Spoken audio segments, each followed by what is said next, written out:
সুপ্রিয় দর্শক শ্রোতা, আমার ফ্রেন্ড ফলোয়ার এবং ভিউয়ার্স বিন্দু সকলকে জানাই আমার আন্তরিক সালাম ও অভিনন্দন। আসসালামু আলাইকুম। আর অন্য ধর্মের যারা আছেন তাদের প্রতি রইল আমার আদাব, নমস্কার ও আন্তরিক ভালোবাসা। আজকে আমি একটা কথা বলবো যেটা সকল রকম সোশ্যাল প্ল্যাটফর্মে খুবই আলোচনা হচ্ছে। ইরান ও ইসরায়েল আমেরিকার মধ্যে যে যুদ্ধ হচ্ছে, এই যুদ্ধের বিষয়ে সকলের জানা উচিত এই যুদ্ধ ইরানের সাথে কেন হচ্ছে। এই যুদ্ধ হওয়ার অনেকগুলো কারণ আছে, তার মধ্যে কয়েকটি কারণ আমি উল্লেখ করছি। মধ্যপ্রাচ্যের মুসলিম সুন্নিপন্থী দেশগুলো যখন ইসরায়েল ও আমেরিকার মাতব্বরি মেনে তাদেরকে বিভিন্ন ঘাঁটি দিয়েছে এবং তারা তাদের রক্ষা করবে এই আশা করে বসে আছে।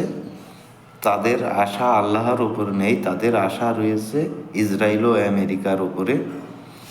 আর ইসরায়েল ও আমেরিকা এই সুযোগে মধ্যপ্রাচ্যের অনেক মুসলমান দেশে হামলা করছে, অথচ সুন্নি মুসলমান রাষ্ট্রের রাজারা কোনো প্রতিবাদ করছে না। ইরান তার তীব্র নিন্দা জানিয়ে যাচ্ছে বহুকাল যাবৎ। শুধু তীব্র নিন্দা জানিয়ে ইরান কখনো ক্ষান্ত হয়নি। তারা তাদের সামর্থ্য অনুযায়ী সেই ইহুদি খ্রিস্টানদের দ্বারা নির্যাতিত রাষ্ট্রগুলোকে সাহায্য সহযোগিতা করে আসছে। এই জন্য ইসরায়েল ও আমেরিকার চক্ষুশূল হয়েছে ইরান। তারা তাদের ওপর অনেক নিষেধাজ্ঞা আরোপ করেছে। নিষেধাজ্ঞা আরোপ করা সত্ত্বেও ইরান কিন্তু থেমে থাকেনি। ইরান তাদের প্রতিবাদ করায় ইরানের ধর্মীয় নেতা আয়াতুল্লাহ আল খামেনি সহ ইরানের ঊর্ধ্বতন অনেক কর্মকর্তাকে ইসরায়েল মেরে দিয়েছে। তারপরে স্কুলের শিশু বাচ্চাদের বোমার আঘাতে মেরে দিয়েছে। তবুও সাধারণ ইরানিরা থেমে থাকেনি। তারা প্রাণপণ চেষ্টা চালিয়ে যাচ্ছে যেন মধ্যপ্রাচ্যে কোনো মুসলমান দেশ আমেরিকা এবং ইসরায়েলের দ্বারা আক্রান্ত না হয়।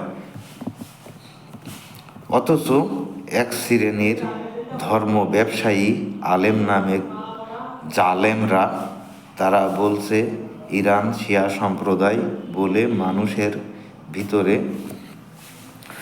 অবজ্ঞার ঝড় তুলতে চেষ্টা করছে।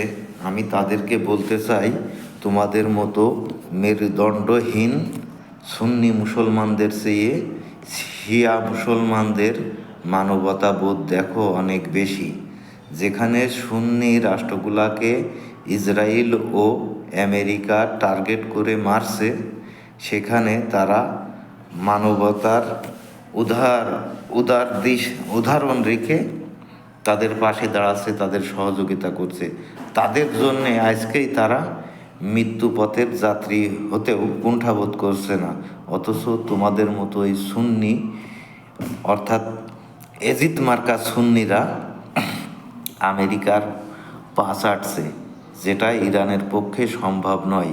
ইরান যদি চাইতো তোমাদের মতো পা চাটতে, তাহলে ইরান, ইসরায়েল ও আমেরিকা মাথায় করে রাখতো ইরানকে।